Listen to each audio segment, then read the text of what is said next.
बस इनको ध्यान दिलाने वाला कोई चाहिए, जैसे रामचंद्र जी ने हनुमान जी को याद दिलाया था, तुम्हारी बहुत ताकत है, तुम इस समुद्र को पार कर सकते हो, करके तो देखो एक बार। और मारा छलांग और हनुमान जी पहुंच गए श्रीलंका में। फिर राम ने कहा तुम्हारी बड़ी ताकत है, आग लगा सकते हो, लगा के तो देखो, लगा दिया।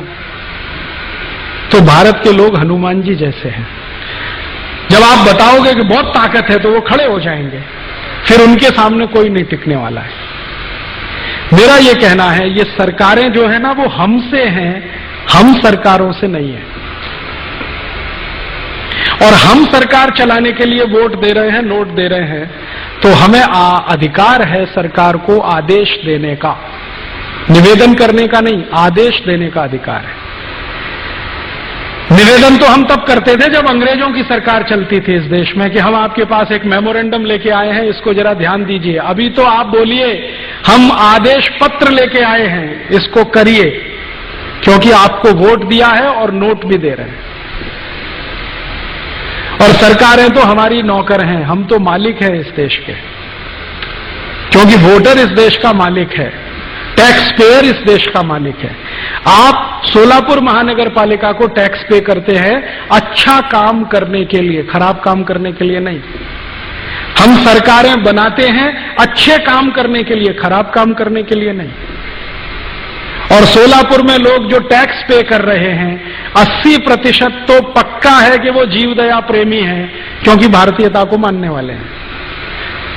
तो वो कहें इस बात को कि हम तो जीव दया में मानते हैं, आपको हर साल टैक्स भरते हैं, हमारे टैक्स के पैसे से आप कत्ल खाना चलाएं, ये तो अधिकार हमने आपको नहीं दिया है। कुछ अच्छा काम करना हो तो करिए, नहीं तो जाइए, हम किसी दूसरे को लाएंगे, आपके बंधुआ मजदूर नहीं है।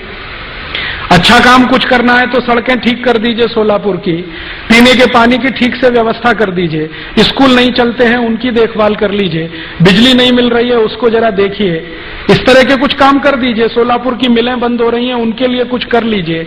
हमने आपको कत्ल खाना चलाने के लिए टैक्स नहीं दिया है।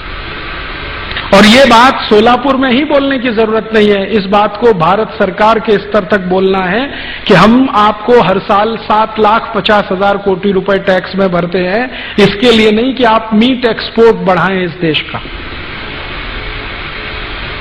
हम नहीं चाहते कि भारत से मांस का निर्यात हो, हम चाहते हैं कि भारत से दया प्रेम करुणा का निर्यात हो, जो हजारों साल से हमने किया है। हमारे भारतीय संस्कृति और सभ्यता में जितने भी महान लोग आए हैं, उन्होंने भारतीय सभ्यता का निर्यात किया है, मांस का निर्यात नहीं किया है। और सीधे सीधे प्रश्न करने हैं कि महात्मा गांधी के दांडी मार्च की सत्याग्रह अगर जयंती आप मनाते हो तो किस मुंह से ये कत्ल खाने खुलवाते हो?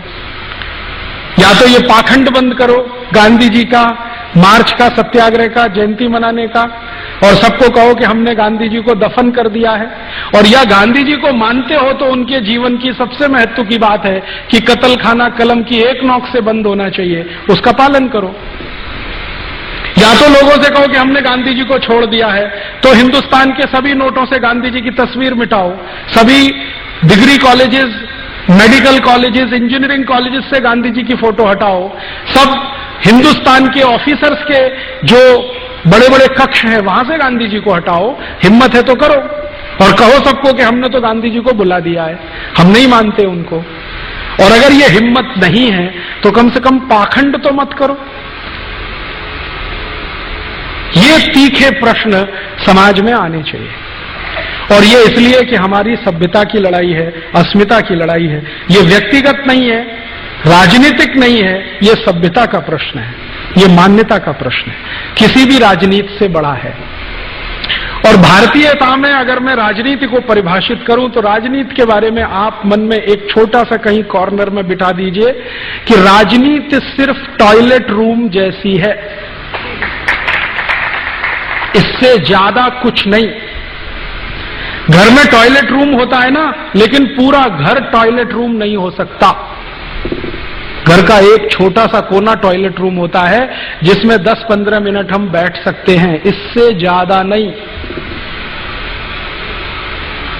राजनीति भी वहीं तक है। क्योंकि उसके आगे तो बहुत कुछ है, किचन है, डाइनिंग रूम है, ड्राइंग रूम है, बेडरूम है, वो महत्व के हैं, टॉयलेट रूम नहीं है, 15 मिनट के लिए है बस। तो राजनीति भी उतनी ही है। इसको इससे ज्यादा सर पे मत चढ़ाइए, नहीं तो तकलीफ करेगी आपको। राजनीति को हमने जरूरत से ज्यादा सर पे चढ़ा लिया है, और इतना चढ़ा लिया है कि हर छोटे बड़े काम में किसी न किसी पुढ़ारी को पकड़ के लाते हैं। हाँ, मंदिर का उद्घाटन वो पुढ़ारी करता है जो जिंदगी भर बलात्कार करता रहा है, जिसने दूसरों के घर जलाए हैं, दूसरों के घर में चोरियां लगाई हैं, वो मंदिर का उद्घाटन कर रहा है। राम कथा का उद्घाटन वो पुढ़ारी करता है जो चरित्र में बिल्कुल रावण से भी गया बीता है। कृष्ण कथा का उद्घाटन वो पुढ़ारी करता है जो कंस से भी 10 फीट नीचे है नैतिकता में और चरित्र। हमने सच में इनको सिर पे चढ़ा रखा है, हर छोटे बड़े काम में इनके आगे पीछे घूमते रहते, आइए जी हमारे यहां उद्घाटन। कहां फंस गए आप इनके चक्कर में। इसलिए मैंने बहुत गंभीरता से सोच विचार कर कहा है, पुढ़ारी और पॉलिटिक्स माने टॉयलेट रूम। घर की जरूरत है लेकिन पूरा घर वो नहीं है, थोड़ा सा हिस्सा है, उतना ही भर रखिए उसको। उतना भर रखेंगे तो ये सीधे रहेंगे और एकदम चलते रहेंगे आपके कहने पर। जो आपने सिर पे बिठा लिया, अगर पूरा घर टॉयलेट बना लिया तो क्या होने वाला, घर छोड़ के जाना पड़ेगा आपको।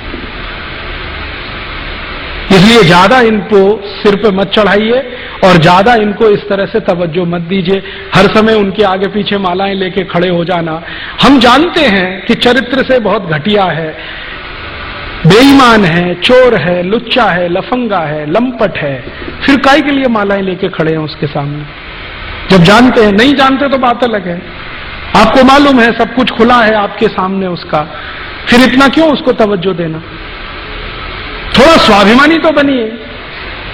भारत के लोग तो स्वाभिमान के लिए गर्दन कटा देते हैं, स्वाभिमान नहीं छोड़ते हैं।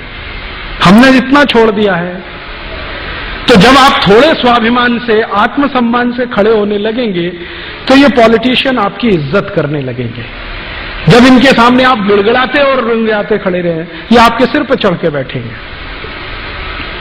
इसलिए उनको उनकी जगह रहने दीजिए, आप अपनी जगह तलाशिए और इस समाज में इस प्रश्न को, कत्ल खाने के प्रश्न को भारत की सभ्यता और अस्मिता का प्रश्न बनाइए। सिर्फ कत्ल खाना रोकने तक ये सीमित नहीं है, ये लड़ाई बहुत बड़ी है। गांधी जी जिसको लड़ना चाहते थे आजादी के बाद, वो अधूरी है, इसको पूरा करने का काम हमें करना है।